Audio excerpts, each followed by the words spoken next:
So it is confirmed David De Gea has officially left Manchester United as a free agent, and it's also been confirmed Manchester United had very positive talks with Inter yesterday regarding Onana, and a bid is expected today. Say reliable sources as United want to get the deal done, wrapped up quickly, because they kind of want Onana sorted by Tuesday. They want Onana, they want Mount on the pre-season tour, then they can focus on selling and bringing in a striker. So United putting in an Onana bid is confirmed. Marzio is confirmed. United are putting in an Onana bid, and David De Gea is leading. But we're in July. We're in July, people, and we still don't know what's going on with this takeover. But what we do know has come out today again from Ben Jacobs that the Qataris feel very confident it's going to be them or the Glazers staying. There's a feeling that Jim Ratcliffe could be out of the race, and we're going to get into the latest on the takeover. Why is it that the Qataris feel confident? Why is it that people think that Sir Jim Ratcliffe is out of the race? What is the situation going on with the takeover? But before we get to that, we are going to get right into the Onana story, because that is fresh, that is today. And then we're going to do a little bit of a complaint, because Manchester United are very, very silly. They've made another bad decision, United, another silly Man United decision. Ethan Laird's been sold, fine, 750k, mugged off, rinsed. He's got a value of about 8 million euros on transfer market. We could have got 5-6 million for him. 750k. Ethan Laird selling for that cheap. You could have got 10 million for both of them, and you're going to get 1.5 million for those two. You could have got 10, maybe 12 million for both of them. Embarrassing. But what was said on Onana? So we'll start off with what was said last night, and then we'll get into what was said this morning. Last night was said by Marzio, talks are progressing between Man United and Inter for Onana. The first bid may be submitted tonight. And then he said the first official offer from Man United to Inter for Onana is expected in the late evening. Inter's agents hope it will be in line with the request of 50 million plus bonuses, so that will be accepted. Shock, shock. United didn't put a bid in last evening, as far as I'm aware. No reports coming in that United put in a bid, or maybe they have, it just hasn't been accepted. And we'll find out that United put in a really crap bid, because that would be classic United. But obviously the talks went well yesterday, and there was a feeling that United were going to put in a bid, but they didn't. But what I like about this Inter Milan deal and this Onana deal is it's very obvious. Ten Hag wants this done, Inter Milan want this done, all parties want this done, and all parties want this done quick. So hopefully, I know quick and transfers for Man United don't go together, but hopefully this is something that could get done quick, because the Inter Milan CEO came out and said, Man United confirmed to us that they're interested in Onana. We are waiting for an official proposal in the next days, and then we will decide how to react right after. But Inter Milan have said, look, United confirmed they're interested in Onana. Marzio said United confirmed, again, they're interested in Onana, and United confirmed they will place a bid for Onana.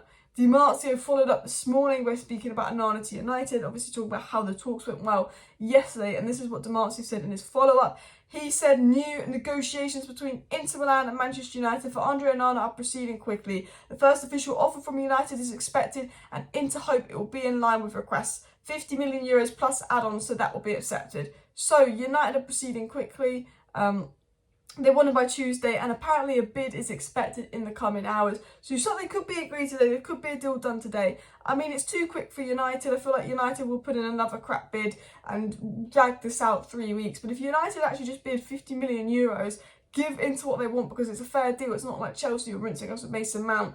Get the deal sorted, walk away, then you can go focus on strikers. I do think, it's not going to be as simple as if it's City, if it's Chelsea, if it's any well-run club, they put in that 50 million euro bid for Onana, get a deal done, sort it today, sort it tonight. I do think with United there could be some back forths, there could be a couple of days with nothing going by, because that is just how United do transfers. But I think that's a fair deal, 50 million euros, 42 million pounds for Onana, plus give them like 5 million in bonuses.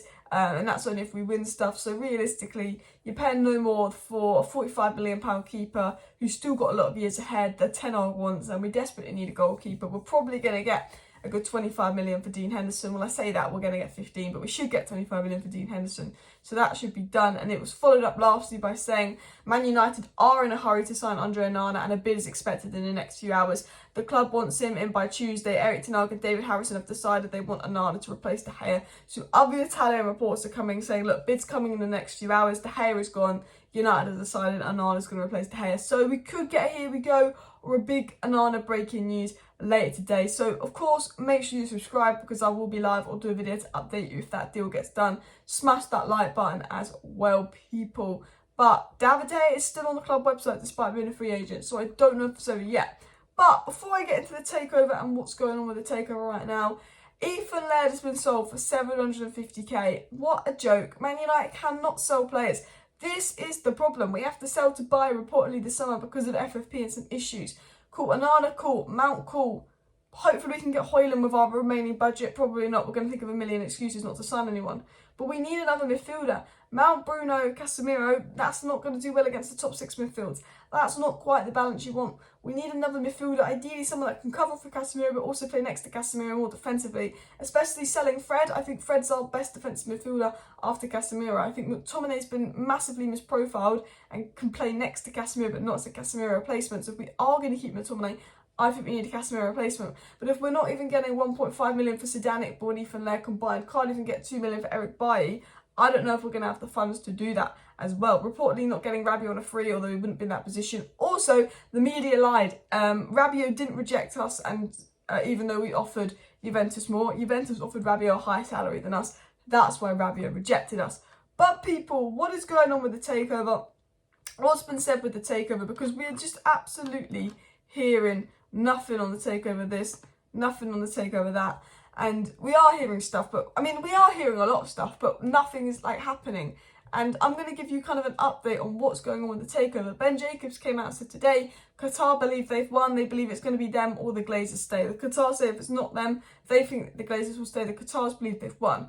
Reuters said that Qatar were negotiating exclusivity, but another report came out and said that the Glazers had second thought about that because two siblings have got cold feet about selling to Qatar and want to sell to Sir Jim, which was reportedly Joe and Avram. And then it came out by Bloomberg that Qataris feel that they've won. They feel like, you know, it's close. They feel like they are the favourites, but, you know, they still aren't going to get ahead of themselves. And, you know, they were saying, look, both Sir Jim and Qatar have gone in and put these advanced documents in and they're preparing for the takeover because if they're given the green light, it can be wrapped up pretty quickly. But Sir Jim hasn't been ruled out of that, but Qatar feel that Sir Jim might not be able to be picked because the Glazers could get sued. So there's a lot of confidence in the kind of Qatar bid and the Qatar camp.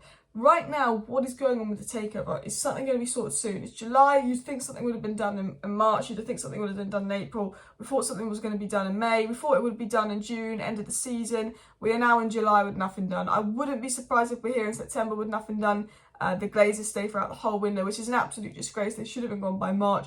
And the only reason the Glazers have stayed this long is to try and get more and more money out of this club. They actually want Sir Jim and Qatar's putting another bid that is higher. Sir Jim won't go higher. Qatar won't go higher. People are complaining if they give it to Sir Jim. What is the delay? The delay is this. There's 6 Glazer siblings. They've all got to agree on an outcome. 4 want Qatar, 2 want Sir Jim. The 2 that want Sir Jim are Joe and Avram. They like the idea of staying, having a bit of power. That favours them more because they can stay a little bit longer at United. And potentially they do get more money out of Sir Jim long term. But Qatar is guaranteed money short term and you're not quite guaranteed that money in Sir Jim's offer, which is why the other siblings want Qatar. So that is apparently what's the hold up is they can't make a decision.